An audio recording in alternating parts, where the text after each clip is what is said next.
இன்றைய முக்கிய நிகழ்வுகள். புதுச்சேரியில் தேசிய அளவிலான போட்டிகளுக்கு வீரர்கள் தேர்வு.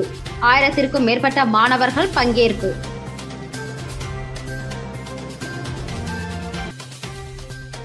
சமூக அமைப்பினர் மிரட்டல். முதல்வரிடம் நேரில் சென்று புகார் அளித்த அதிகாரிகள்.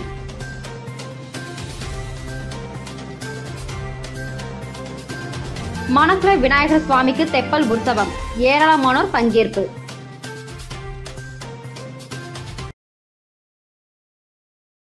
புதுச்சேரியில் அரசு அதிகாரிகளை மிரட்டும் வகையில் போஸ்டர் ஒட்டும் சமூக அமைப்பினர் மீது ஜாமீன் வர முடியாதபடி வழக்கு பதிவு செய்து நடவடிக்கை எடுக்க கோரி குடிமைப்பணி அதிகாரிகள் முதலமைச்சர் ரங்கசாமியை சந்தித்து வலியுறுத்தினர். புதுச்சேரியில் உள்ள அரசு அதிகாரிகள் ஊழல் முறைகேடுகளில் ஈடுபடுவதாகவும் அரசு காலி பணியிடங்களை நிரப்பும் போது இடஒதுக்கீட்டை சரிவர உயர் அதிகாரிகள் பின்பற்றவில்லை என கூறி பல்வேறு சமூக அமைப்பினர் போஸ்டர் ஒட்டினர்.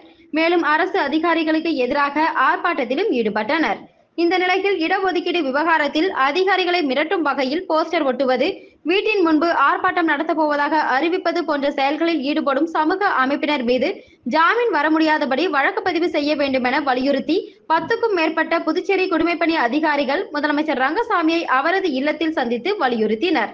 மேலும் அரசு அதிகாரிகளுக்கு எதிராக போராட்டத்தில் ஈடுபடுபவர்களை அழைத்து பேசி நடவடிக்கை எடுப்பதாக முதலமைச்சர் ரங்கசாமி உறுதியளித்ததை தொடர்ந்து அதிகாரிகள் கலைந்து சென்றனர். புதுச்சேரியின் புகழ்பெற்ற ஸ்ரீ மணக்குள விநாயகர் திருக்கோவிலின் பிரம்மோற்சவ விழாவையொட்டி தெப்பல் உற்சவம் நடைபெற்றது.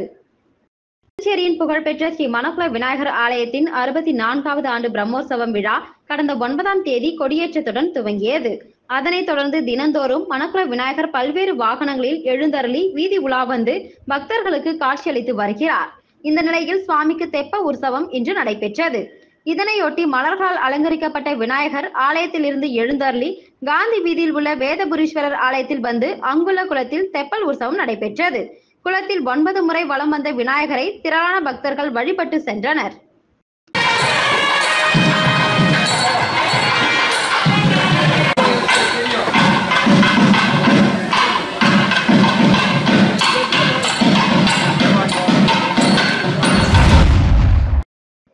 தேசிய அளவிலான விளையாட்டுப் போட்டிகளுக்கு மாணவர்கள் தேர்வு புதுச்சேரி உப்பளம் இந்திரா காந்தி விளையாட்டு மைதானத்தில் மற்றும் பல்வேறு இடங்களில் நடைபெற்று வருகிறது. இதில் 2500 மாணவர்கள் கலந்து கொண்டுள்ளனர். பள்ளி மாணவர்களுக்கு இடையேயான தேசிய அளவிலான விளையாட்டுப் போட்டிகள் வருகின்ற அக்டோபர் மாதம் முதல் டிசம்பர் மாதம் வரை நடைபெற உள்ளது. இதில் கைப்பந்து, கபடி, ஹாக்கி, ஹேண்ட்பால், கூடைப்பந்து, டென்னிஸ் உள்ளிட்ட 16 போட்டிகள் நடைபெறுகின்றது. இதில் 14, 17, 19 வயதிற்குட்பட்டோர் என 3 பிரிவுகளில் போட்டிகள் நடைபெற உள்ளது. இந்த போட்டிகளில் பங்கு பெற புதுச்சேரி மாநிலத்தில் இருந்து 540 மாணவ மாணவிகள் தேர்வு செய்யப்பட உள்ளனர். இதற்காக புதுச்சேரி உப்பளம் இந்திரா காந்தி விளையாட்டு மைதானத்தில் வீரர்கள் தேர்வு நடைபெற்று வருகிறது. இதில் புதுச்சேரியில் உள்ள அரசு உதவி பெறும் பள்ளிகள் மற்றும் தனியார் பள்ளிகளில் படிக்கும் சுமார் 2500 மாணவ மாணவிகள் கலந்து கொண்டு விளையாடி வருகின்றனர். பின்னர் 2வது கட்டமாக புதுச்சேரி, காரைக்கால், மாகி, ஏனாம் ஆகிய 4 பிராந்தியங்களை சேர்ந்த மாணவர்களில் சிறந்த வீரர்கள் 540 பேர் தேர்வு செய்யப்படுவர். அவர்களுக்கு 1 மாதம் தொடர் பயிற்சி அளித்து தேசிய விளையாட்டுப் போட்டிகளில் பங்கேற்க அழைத்து செல்லப்பட உள்ளனர். காரைக்கால் கீழ ஓடுதுறை புனித அந்தோனியர் ஆலய ஆண்டு திருவிழா. மின் அலங்கார தேர்பவனியில் ஏராளமான பங்கு மக்கள் பங்கேற்று பிரார்த்தனை. காரைக்கால் மாவட்டம் கீழ ஓடுதுறை பகுதியில் பழமை வாய்ந்த புனித அந்தோனியர் ஆலயம் அமைந்துள்ளது. இவ்வாலயம் புதுப்பிக்கப்பட்டு கடந்த 1976ஆம் ஆண்டு தமிழகத்தின் முன்னாள் முதலமைச்சர் எம்ஜிஆர் அவர்களின் திருக்கரங்களால் திறக்கப்பட்ட ஆலயம் என்பது இந்த ஆலயத்தின் தனி சிறப்பாகும். இவ்வாலயத்தில் இந்த ஆண்டு திருவிழா கடந்த 18ஆம் தேதி தொடங்கியது. திருவிழாவின் முக்கிய நிகழ்ச்சி நாளான இன்று திருவிழா சிறப்பு கூட்டு திருப்பலியை பங்கு தந்தை பால் ராஜ்குமார் நடத்தினார். அதனைத் தொடர்ந்து மின் விளக்குகள் மற்றும் வண்ண மலர்களால் அலங்கரிக்கப்பட்ட திருத்தேரில் புனித அந்தோனியர் சுரூபம் வைக்கப்பட்டு பங்கு தந்தையால் திருத்தேர் மந்திரிக்கப்பட்டு மின்விளக்கு அலங்கார தேர்பவனி சிறப்பாக நடைபெற்றது. இத்தேர்பவனியில் 2 கிராம முக்கியஸ்தர்கள் உள்ளிட்ட ஏராளமான பங்கு மக்கள் கலந்து கொண்டு பிரார்த்தனை செய்தனர். புதுச்சேரி முதலமைச்சர் ரங்கசாமியை பிரதமர் மோடியின் மூத்த சகோதரர் சோம்பாய் மோடி சட்டப்பேரவையில் சந்தித்து பேசினார். பிரதமர் நரேந்திர மோடியின் மூத்த சகோதரர் சோம்பாய் மோடி புதுச்சேரியில் நடைபெற்ற நிகழ்ச்சி ஒன்றில் பங்கேற்றார். தொடர்ந்து சட்டப்பேரவை வளாகத்தில் முதலமைச்சர் ரங்கசாமியை சந்தித்த அவர் சால்வை அணிவித்து வாழ்த்து தெரிவித்தார். தொடர்ந்து பிரதமரின் சகோதரருக்கு சால்வை அணிவிக்கப்பட்டது. சுமார் அரை மணி நேரம் நடைபெற்ற இந்த சந்திப்பு நடைபெற்றது. அப்போது புதுச்சேரி அரசியல் நிலவரம் குறித்தும் பேசப்பட்டதாக தெரிகிறது. தோழர் ஜீவானந்தம் பிறந்த நாளையொட்டி அவரது சிலைக்கு அரசு சார்பில் மரியாதை செய்யப்பட்டது. தோழர் ஜீவானந்தம் பிறந்த நாள் புதுச்சேரி அரசு சார்பில் கொண்டாடப்பட்டது. இதனையொட்டி சாரம் அவை திடலில் அமைந்துள்ள அவரது திருவுருவ சிலைக்கு பொதுப்பணித்துறை அமைச்சர் லட்சுமி நாராயணன், ஆதி திராவிட நலத்துறை அமைச்சர் சாய் சரவணகுமார், அரசு கொறடா ஏகடி ஆறுமுகம் ஆகியோர் மாலை அணிவித்து மரியாதை செலுத்தினர். தொண்டமாநத்தம் ஆன்சாரி துரைசாமி அரசு மேல்நிலைப் பள்ளியில் மாணவ மாணவிகளுக்கு மடிக்கணினி மற்றும் மழைக்கோட்டினை அமைச்சர் சாய் ஜே சரவணகுமார் கலந்து கொண்டு மாணவர்களுக்கு வழங்கினார். தொண்டமாநத்தம் அரசு மேல்நிலைப் பள்ளியில் மாணவர்களுக்கு மடிக்கணினி மற்றும் மழைக்கோட் வழங்குதல் நிகழ்ச்சி நடைபெற்றது. விழாவிற்கு ஆதி திராவிட நலத்துறை அமைச்சர் சாய் ஜே சரவணகுமார் கலந்து கொண்டு 11ஆம் வகுப்பு மாணவர்களுக்கு மடிக்கணினியும் 10ஆம் வகுப்பு மாணவர்களுக்கு மழைக்கோட்டினையும் வழங்கி சிறப்புரையாற்றினார். விழாவில் பள்ளி பொறுப்பாசிரியர் மனோன்மணி மற்றும் தலைமை ஆசிரியர் சிவசங்கரி வாழ்த்தி பேசினார்கள். ஆசிரியர்கள் விஜயலட்சுமி, கவிதா, ஜெயநாயகி, அனிதா மேரி, கலைவாணி, அன்புமதி, மகாதேவன், உதயகுமார், திவாகர் ஆகியோர் விழாவிற்கான ஏற்பாடுகளை செய்தனர். ஆசிரியர்கள் சரவணன், ஏசுராஜ், சாம்சன் ஆகியோர் நன்றியுரை கூறினர். விழாவில் ஊர் பொதுமக்கள் மற்றும் பெற்றோர்கள், மாணவர்கள் என திரளானோர் கலந்து கொண்டனர். அனைத்திந்திய இளைஞர் பெருமன்றம் வில்லியனூர் கொம்யூன் குழு சார்பில் வில்லியனூர் கோட்டைமேடு சந்திப்பு பகுதியில் கண்டன ஆர்ப்பாட்டம் நடைபெற்றது. வில்லியனூர் கண்ணகி பெண்கள் அரசினர் மேல்நிலைப் பள்ளியில் இயங்கி வரும் கஸ்தூரிபாய் அரசு பெண்கள் கல்லூரி அனைத்து பாடப்பிரிவுகளும் தனி வளாகத்தில் இயங்கிட நடவடிக்கை எடுத்திட வேண்டும். வில்லியனூர் பகுதியில் தங்கு தடையின்றி கிடைக்கும் கஞ்சா புழக்கத்தை தடுத்து நிறுத்திட காவல்துறை உறுதிமிக்க நடவடிக்கைகளை எடுத்திட வலியுறுத்தி வில்லியனூர் கோட்டைமேடு சந்திப்பு பகுதியில் கண்டன ஆர்ப்பாட்டம் நடைபெற்றது. இந்த போராட்டத்திற்கு கொம்யூன் தலைவர் முகமது ரியாஸ் தலைமை தாங்கினார். கொம்யூன் செயலாளர் மைக்கேல் முன்னிலை வகித்தார். ஆர்ப்பாட்டத்தினை அனைத்திந்திய இளைஞர் பெருமன்ற மாநில செயலாளர் எழிலன் துவக்கி வைத்தார். இந்திய கம்யூனிஸ்ட் கட்சியின் மாநில நிர்வாகி குழு உறுப்பினர் அந்தோணி, அனைத்திந்திய இளைஞர் மன்ற மாநில தலைவர் முருகன், அனைத்திந்திய மாணவர் பெருமன்ற மாநில தலைவர் உதயராஜ், இந்திய கம்யூனிஸ்ட் கட்சியின் தொகுதி செயலாளர் பெஞ்சமின் ஆகியோர் கண்டன உரையாற்றினார்கள். இந்த நிகழ்ச்சியில் அனைத்திந்திய இளைஞர் பெருமன்ற மாநில துணைத் தலைவர் உமாசங்கரி, துணை செயலாளர் அகல்யா, அனைத்திந்திய மாணவர்கள் மன்ற மாநில துணைத் தலைவர் பிரவீன், பெர்னோ, ரியாக்ஷன், வினிஷ், பிரவீன், அரவிந்த், பெர்தின், ஜெர்சன், கௌதம் உட்பட பலர் கலந்து கொண்டனர். தட்டாஞ்சாவடி தொகுதிக்குட்பட்ட பல்வேறு இடங்களில் தொடர்ந்து திருட்டு சம்பவங்கள் நடைபெறுவதால் அப்பகுதியில் பாதுகாப்பு வேண்டி இளைஞர் காங்கிரஸ் மாநில தலைவர் ஆனந்தபாபு தலைமையில் அப்பகுதி மக்கள் மற்றும் காங்கிரஸ் கட்சியினர் ஒன்று சேர்ந்து மேற்கு பகுதி காவல் கண்காணிப்பாளரை சந்தித்து மனு வழங்கினர். தட்டாஞ்சாவடி தொகுதிக்குட்பட்ட தாகூர் நகர் மற்றும் அதை சுற்றியுள்ள நகரப்பகுதி முழுவதும் 3 வாரங்களாக தொடர்ந்து சிறு சிறு திருட்டு சம்பவங்கள் மற்றும் பெண்களிடம் செயின் பறிக்கும் முயற்சி உள்ளிட்ட திருட்டு சம்பவங்கள் நடைபெற்று வருகிறது. இதனால் அப்பகுதியில் உள்ள மக்கள் மிகவும் அச்சமடைந்துள்ளனர். தொடர்ந்து மாலை நேரங்களில் திருட்டு சம்பவங்கள் நடைபெறுவதால் பெண்கள், குழந்தைகளுக்கு பாதுகாப்பு இல்லாத சூழ்நிலை உருவாகியுள்ளது. இந்த நிலையில் அப்பகுதி மக்கள் மற்றும் காங்கிரஸ் கட்சியினர் ஒன்று சேர்ந்து இளைஞர் காங்கிரஸ் மாநில தலைவர் ஆனந்தபாபு தலைமையில் மேற்கு பகுதி காவல் கண்காணிப்பாளர் வீர வல்லவனிடம் திருட்டு சம்பவங்கள் குறித்து சிசிடிவி காட்சிகள் மற்றும் பாதுகாப்பு வழங்க கோரி கோரிக்கை மனுவும் வழங்கினர். இதுகுறித்து இளைஞர் காங்கிரஸ் மாநில தலைவர் ஆனந்தபாபு நடராஜன் கூறுகையில், கடந்த 3 வாரங்களாக தொடர்ந்து திருட்டு சம்பவங்கள் நடைபெறுவதால் அப்பகுதியில் வசிக்கும் மக்கள் மிகவும் அச்சப்பட்டு வீட்டை விட்டு வெளியே வர பயப்படுகின்றனர். மேலும் தொடர்ந்து திருட்டு சம்பவங்கள் நடைபெற்று வருகிறது. இதற்கு முற்றுப்புள்ளி வைக்க காவல்துறை அதிகாரிகள் அப்பகுதியில் கண்காணிப்பில் ஈடுபட வேண்டும். மேலும் அப்பகுதியில் காவலர்கள் 2 பேர் ரோந்து பணிக்கு அனுப்ப வேண்டும்.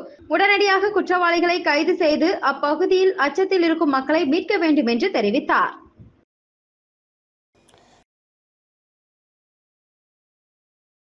நூறு பேருக்கு கைத்தடி, 11 பேருக்கு வீல்சேர் வாங்கி கொடுத்த இஸ்லாமியரின் நெகிழ்ச்சி சம்பவம்.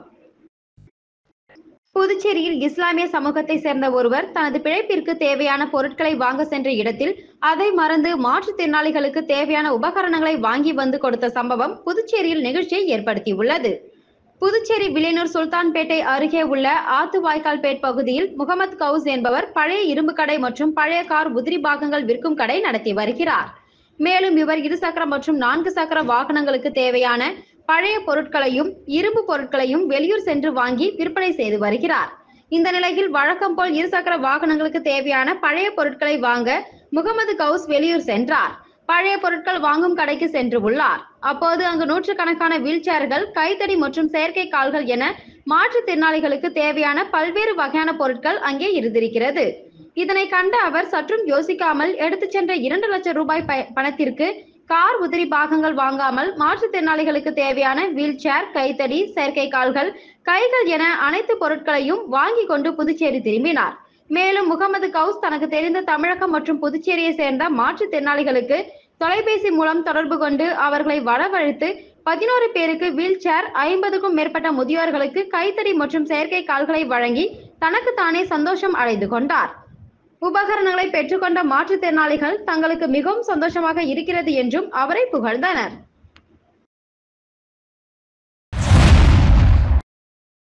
புதுச்சேரியில் தனியார் பேருந்தின் படியில் நின்று பயணம் செய்த கல்லூரி மாணவர் தடுமாறி கீழே விழுந்த வீடியோ வெளியாகி அதிர்ச்சியை ஏற்படுத்தியுள்ளது. புதுச்சேரியில் இருந்து மதகடிப்பட்டு நோக்கி சென்ற தனியார் பேருந்தில் கொள்ளளவை தாண்டி அதிக அளவில் பயணிகளை ஏற்றி சென்றனர். அப்பொழுது 2 படிக்கட்டுகளிலும் மாணவர்கள் தொங்கியபடி சென்றனர். பின்புறத்தில் உள்ள படிக்கட்டில் 3க்கும் மேற்பட்ட மாணவர்கள் ஆபத்தான முறையில் பயணம் செய்தனர். மேலும் பேருந்தின் மேல்கூரையில் அமர்ந்தும் ஏனில் தொங்கியபடி ஆபத்தான முறையில் மாணவர்கள் பயணம் செய்த வீடியோ காட்சி அதிர்ச்சியை ஏற்படுத்தியுள்ளது. இந்த நிலையில் வில்லியனூர் தாண்டி அரியூர் தனியார் மருத்துவமனை அருகில் செல்லும் பொழுது பேருந்து படிக்கட்டில் இருந்த தனியார் கல்லூரி மாணவர் நிலை தடுமாறி கீழே விழுந்தார். இதில் படுகாயம் அடைந்த மாணவரின் கையில் பலத்த காயம் ஏற்பட்டது. இதில் நல்வாய்ப்பாக உயிர் தப்பினார். அவரை மீட்டு அரசு மருத்துவமனைக்கு சிகிச்சைக்காக அனுப்பி வைத்தனர். கொல்கத்தாவில் பெண் மருத்துவர் படுகொலை சம்பவத்தை கண்டித்து புதுச்சேரியில் 100க்கும் மேற்பட்ட ஜிப்மர் மருத்துவர்கள் செல்போனில் டார்ச் அடித்தபடி ஊர்வலமாக சென்றனர்.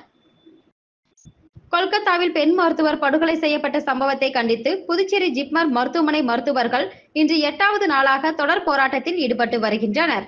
இந்த நிலையில் கொலை சம்பவம் தொடர்பாக வெளிப்படையான விசாரணை நடத்த வேண்டும், மருத்துவர், செவிலியர் மற்றும் சுகாதார பணியாளர்களுக்கான மத்திய பாதுகாப்பு சட்டம் அமல்படுத்த வேண்டும், போராட்டத்தை சீர்குலைத்த கலவரக்காரர்களை கைது செய்ய வேண்டும், கொலை குற்றவாளிக்கு கடுமையான தண்டனை வழங்க வேண்டும் உள்ளிட்ட கோரிக்கைகளை வலியுறுத்தி இன்று மாலை அண்ணா சிலையில் இருந்து காமராஜர் சிலை வரை 100க்கும் மேற்பட்ட ஜிப்மர் மருத்துவர்கள் பதாகைகள் மற்றும் செல்போன் டார்ச்சை அடித்துக் கொண்டு அமைதி ஊர்வலம் சென்றனர். முத்திரைப்பாளையம் சந்திப்பில் போக்குவரத்து காவல் அதிகாரிகள் தினமும் நியமிக்க வேண்டும் என இந்திரா நகர் தொகுதி பொறுப்பாளர் ராஜாகுமார் அரசுக்கு கோரிக்கை வைத்துள்ளார். இந்திரா நகர் தொகுதிக்குட்பட்ட ஐயங்குட்டிப்பாளையம், முத்திரைப்பாளையம் சந்திப்பு பகுதியில் அரசு மற்றும் தனியார் பள்ளிகள் அமைந்துள்ளது. இப்பகுதியில் காலை, மாலை என இரு வேளைகளிலும் போக்குவரத்து நெரிசல் ஏற்படுகிறது. போக்குவரத்து காவல்துறையினரும் அப்பகுதியில் பணியில் இல்லை. இதனை அடுத்து ராஜீவ்காந்தி பிறந்த நாளை பற்றி காங்கிரஸ் கட்சியினர் ராஜீவ்காந்தி படத்திற்கு மலர் தூவி மரியாதை செய்தனர். அப்பொழுது 1 மணி நேரத்திற்கு மேலாக அப்பகுதியில் போக்குவரத்து நெரிசல் ஏற்பட்டது. இதை பார்த்த இந்திரா நகர் தொகுதி காங்கிரஸ் கட்சி பொறுப்பாளர் ராஜாகுமார் திடீரென சாலையில் இறங்கி போக்குவரத்தை சரி செய்தார். தொடர்ந்து செய்தியாளர்களை சந்தித்த ராஜாகுமார், தினமும் இப்பகுதியில் காலை, மாலை இருவேளைகளிலும் போக்குவரத்து நெரிசல் ஏற்படுகிறது. இங்கு நிரந்தரமாக போக்குவரத்து காவல்துறை அதிகாரிகள் பணி செய்ய வேண்டும் என்று கோரிக்கை வைப்பதாக கூறினார். புதுச்சேரி அரசு மகளிர் மற்றும் குழந்தைகள் மேம்பாட்டுத் துறையின் மூலம் திருபுவனை சட்டமன்ற தொகுதிக்குட்பட்ட 100 விதவைகளுக்கு சட்டமன்ற உறுப்பினர் அங்காளன் உதவித்தொகை வழங்கினார். புதுச்சேரி அரசு மகளிர் மற்றும் குழந்தைகள் மேம்பாட்டுத் துறையின் மூலம் திருபுவனை சட்டமன்ற தொகுதிக்குட்பட்ட 100 விதவைகளுக்கு உதவித்தொகை வழங்கும் நிகழ்ச்சி நடைபெற்றது. இந்த நிகழ்ச்சியில் தொகுதியின் சட்டமன்ற உறுப்பினர் அங்காளன் கலந்து கொண்டு கணவனை இழந்த 100 பெண்களுக்கு உதவித்தொகையை வழங்கினார். இந்த நிகழ்ச்சியில் துறையின் இணை இயக்குனர் அமுதா மற்றும் ஊர் முக்கிய பிரமுகர்கள் முன்னிலை வகித்தனர். இந்த நிகழ்ச்சியில் ஊர் பொதுமக்கள், சட்டமன்ற உறுப்பினர் ஆதரவாளர்கள் என ஏராளமானோர் கலந்து கொண்டனர். இளநீர் வியாபாரம் செய்யும் பெண்ணுக்கு 4 சக்கர வாகனத்தை ராஜ்பவன் தொகுதி முன்னாள் கவுன்சிலர் வழக்கறிஞர் குமரன் வழங்கினார்.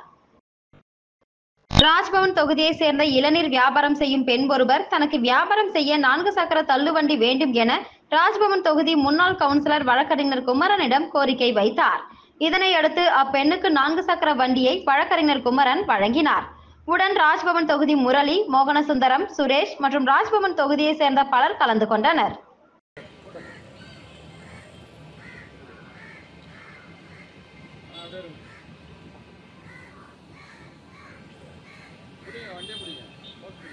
மீண்டும் இன்றைய முக்கிய நிகழ்வுகள்.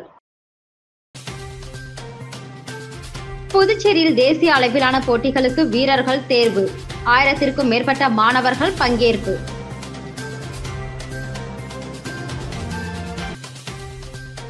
சமூக அமைப்பினர் மிரட்டல். முதல்வரிடம் நேரில் சென்று புகார் அளித்த அதிகாரிகள்.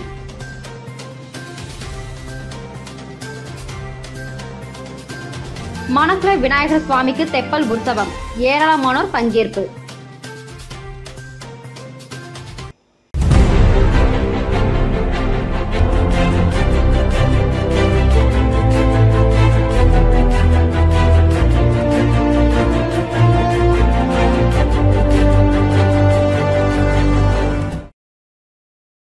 செய்திகளை உடனுக்குடன் தெரிந்து கொள்ள மெட்ரோ யூடியூப் சேனலை சப்ஸ்கிரைப் செய்யவும்.